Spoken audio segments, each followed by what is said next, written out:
Bonjour et bienvenue à la 10e capsule de Un jardin à la maison.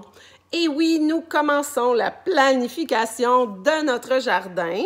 Ça va se faire en plusieurs parties et en plusieurs étapes. Et ces étapes-là, parfois, là, ça se peut qu'elles soient séparées, là, tout dépendant de la longueur, en plusieurs parties.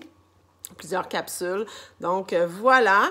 Je vous présente tout d'abord la première étape qui est de déterminer son espace de jardinage. Super important hein, de savoir en fait là où je le fais, moi, mon espace jardin.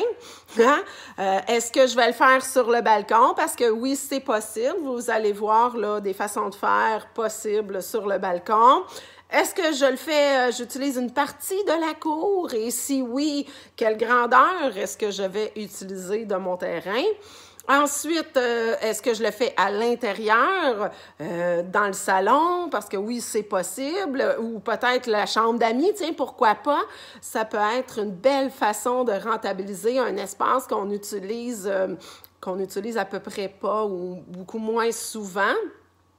Donc, je vais toutes vous présenter des différentes façons possibles là, pour utiliser les espaces que vous avez pour faire votre potager.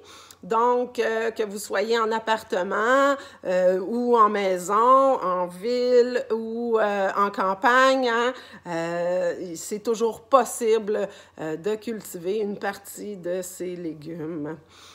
Autre question à se demander quand on détermine son espace de jardinage, est-ce que j'ai suffisamment de lumière? Parce que certains légumes ont besoin d'une grande quantité de lumière. Par contre, d'autres hein, peuvent s'adapter à une moins grande quantité lumineuse. Donc, selon l'endroit là, que vous choisirez, ça va être important de déterminer quelle est votre quantité de lumière à cet endroit-là et de bien choisir les légumes en fonction de l'éclairage qu'il y a à l'espace choisi.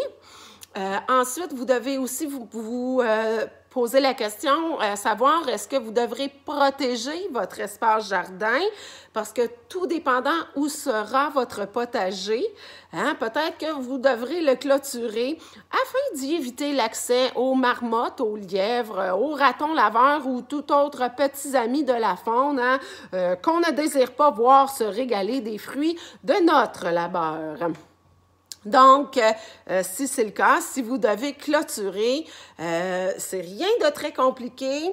Vous pouvez faire ça très simplement. Vous pouvez aussi le faire de façon un peu plus élaborée, mais si vous ne voulez pas vous casser trop la tête avec ça, juste utiliser des 2x4, des bouts de bois, là, 2x4 qu'on vient planté okay, dans le sol et autour duquel nous allons y apposer un grillage de métal, communément appelé grillage à poules, pas un grillage de plastique, puisque nos petits amis fauniques peuvent venir le gruger. Donc, c'est important de choisir un grillage en métal.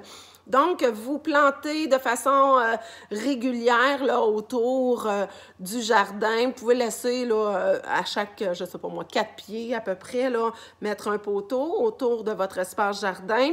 Et quand vous allez y apposer là, le grillage tout autour, pensez à creuser aussi une petite tranchée pour faire entrer un peu, là, au moins un pied, je dirais, là, au minimum dans le sol, votre grillage, parce que non seulement ça gruge, mais ça creuse aussi ces petites bêtes-là.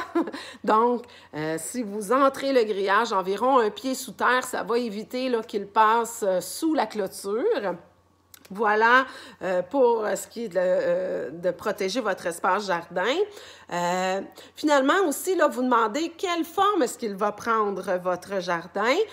Je vais vous en présenter plusieurs parce qu'il existe une multitude de façons de mettre sur pied un potager.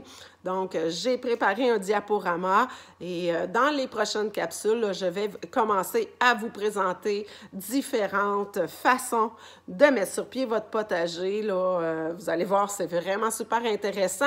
Moi, je sème des graines d'idées dans votre tête, mais après ça, là, c'est à vous là, d'y aller avec comme vous le désirez, avec votre créativité. Et vous pouvez aussi aller là, faire des recherches sur Internet. J'y suis allée là, en majeure partie, du moins là, pour la première façon, là, pour la première étape, là, je suis allée là, vraiment avec des façons que moi, j'ai déjà utilisées, soit via les jardins collectifs, soit via des jardins scolaires ou même des jardins là, personnels. Donc, vous allez voir, mais là, après ça, c'est libre à vous d'utiliser ces façons-là et de les mettre à votre image. Donc, je vous fais un petit au revoir et on se dit à la prochaine capsule pour la découverte de différentes façons de mettre sur pied son potager. Voilà, au revoir.